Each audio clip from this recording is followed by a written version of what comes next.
கர்நாடகாவில் நடந்த ஒரு சம்பவம் சரிங்களா? அதை பற்றி தான் இப்போ நான் உங்களுக்கு சொல்ல போகிறேன்.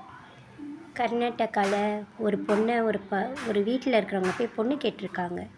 பொண்ணை கேட்டுட்டு அவங்க இவ்வளோ சவரன் போடுறேன், இவ்வளோ பணம் கொடுக்குறேன் எல்லாம் பேசி ஒத்துருக்காங்க. கல்யாணமும் பண்ணி முடிச்சிட்டாங்க. கல்யாணம் முடித்த பிறகு அவங்களுக்கு தேவையான நகை பணம்லாம் வந்துடுச்சு இல்லையா? அப்புறம் என்ன வேலை? பொண்ணை கருப்பாக இருக்குன்னு சொல்லி வீட்டில் இருக்கிறவங்க அத்தனை பேரும் கேலி கிண்டல் பேசியிருக்காங்க. அந்த பொண்ணை ஏளனமாக பேசியிருக்காங்க. சரி, பெரியவங்க தானேன்னு அந்த பொண்ணு எதுவுமே எடுத்துக்கல. விளையாட்டாக சொல்கிறாங்க, நம்ம வீட்டில் இருக்கிறவங்க தானேன்னு. இப்படியே தான் போய்கிட்டு இருந்திருக்கு. அவள் சொல்லியிருக்கா, எங்கள் சொந்தக்காரங்க எனக்கு விருந்து கூப்பிட்றாங்க, நான் விருந்துக்கு போகிறேன்னு மாமியார்கிட்டையும் மாமனார்கிட்டையும் சொல்லும் போது மாமனார் சொல்லியிருக்காரு, ஆமாம்மா உனக்கு பெருமையாக தானே இருக்கும், நீ ரொம்ப கருப்பாக இருக்கல்ல, என் பையன் கூட போனால் உனக்கு வெளியே பெருமை தான், கௌரவம் தான், எல்லோரும் சொல்லுவாங்கள்ல, அழகான மாப்பிள்ளை கிடச்சிருக்காங்கன்னு, அப்புறம் என்ன அப்படின்னு சொல்லியிருக்காரு. இவங்க எதுவுமே நினச்சிக்கல பாவம் இந்த பொண்ணு. சரி, நம்ம வீட்டு ஆளுங்க தானே, அவங்க பிள்ளைக்கு கருப்பாக பொண்ணு கிடச்சிச்சின்னு சொல்கிறாங்க போலன்னு ரொம்ப நல்ல மனசோட நல்ல பெருந்தன்மையாக நடந்திருக்கா. அவள் அன்றைக்கி விருந்துக்கும் போயிட்டு வந்துட்டா.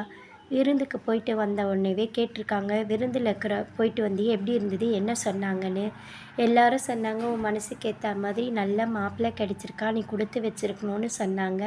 ரொம்ப நல்லா பழகிறார் சொன்னாங்க. அவங்களுக்கு கூட தெரிஞ்சிருக்கு உனக்கு ஏற்ற பையன் என் பையன் இல்லைன்னு, நீ இவ்வளோ கருப்பாக இருக்க, என் புள்ள வாழ்க்கையே போச்சுன்னு கூட பிறந்த தம்பி சொல்லியிருக்கான். ஆமாம், அண்ணனுக்கு கல்யாணம் பண்ணும்போது நானும் ஆமாம் சொன்னேன், தப்பு, அண்ணன் வாழ்க்கையே போச்சு, இந்த கருப்பியை கட்டி வச்சுட்டு அண்ணனுடைய வாழ்க்கை தொலைச்சிட்டோன்னு அவனும் சொல்லியிருக்கான். இப்போ தான் அவங்க எல்லாருக்கும் தெரியுதா, நான் படுற கஷ்டத்தை பார்க்கும்போது தெரியலையான்ற மாதிரி பேசியிருக்கா. அவளை உண்மையாலே குடும்பமாக சேர்ந்து கருப்பாக இருக்கான்னு சொல்லி வெறுத்து ஏதாவது பண்ணிட்டாங்களான்னு தெரியல, இல்லை அவங்களே ஏதாவது பண்ணிக்கிட்டாளான்னு தெரியல.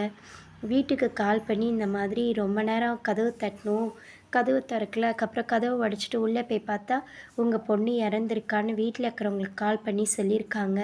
அவங்க அம்மா அப்பா அழுதுட்டு வந்து இவங்க தான் எதாவது பண்ணியிருப்பாங்கன்னு போலீஸ் கம்ப்ளைண்ட் கொடுத்து இப்போ விசாரணை போயிட்டுருக்கு.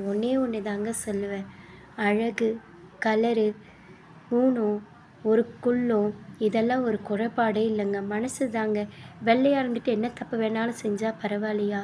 கருப்பாக இருக்கிறவங்க கிட்ட தான் நல்ல குணம், அனுசரணையான குணம், தன்மையான குணம், நல்ல பேச்சு, நல்ல செயல், மற்றவங்கள உபசரிக்கிறதுல இருக்கிற தன்மை, அன்பு, இதெல்லாம் அவங்கள விட வேறு யாருக்கிட்டேயும் நீங்கள் பார்க்க முடியாது.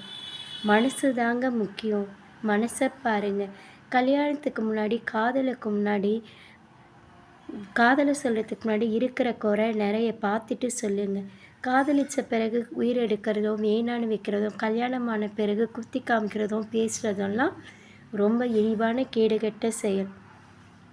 தயவு செஞ்சு ஒரு மனுஷங்களுடைய என்ன சொல்கிறது, ஒரு உணர்ச்சியையும் அவளுடைய தைரியத்தையும் தொலைக்கிற மாதிரி எதுவும் வார்த்தையை விட்டுறாதீங்க. எல்லாருக்குமே சரி, மனம் உடஞ்சிச்சின்னா அதுக்கப்புறம் அவங்க என்ன முடிவு எடுக்கிறாங்கன்னு நம்மளுக்கே தெரியாது. ஒரு உயிரை பொறுத்துக்கு நம்ம காரணமாக இருக்கக்கூடாது. ஒரு உயிரை உருவாகிறதுக்கும் ஒரு மனிதன் வளர்ச்சிக்கும் தான் நம்ம காரணமாக இருக்கணும். தயவு செஞ்சு நான் போடுற பதிவு எல்லாருமே மனித நேயத்தோடு இருக்கணும். மனிதன் வாழணும். பிறப்பு ஒரு முறை தான், இறப்பு ஒரு முறை தான். இடைப்பட்ட காலத்தில் இருக்கிற வாழ்க்கையை சந்தோஷமாக வாழறதுக்காக தான் என் பதிவு போடுறேன். பிடிச்சிருந்தால் லைக் பண்ணுங்கள், ஷேர் பண்ணுங்கள், கமெண்ட்ஸ் பண்ணுங்கள், நல்லதை பண்ணுங்கள்.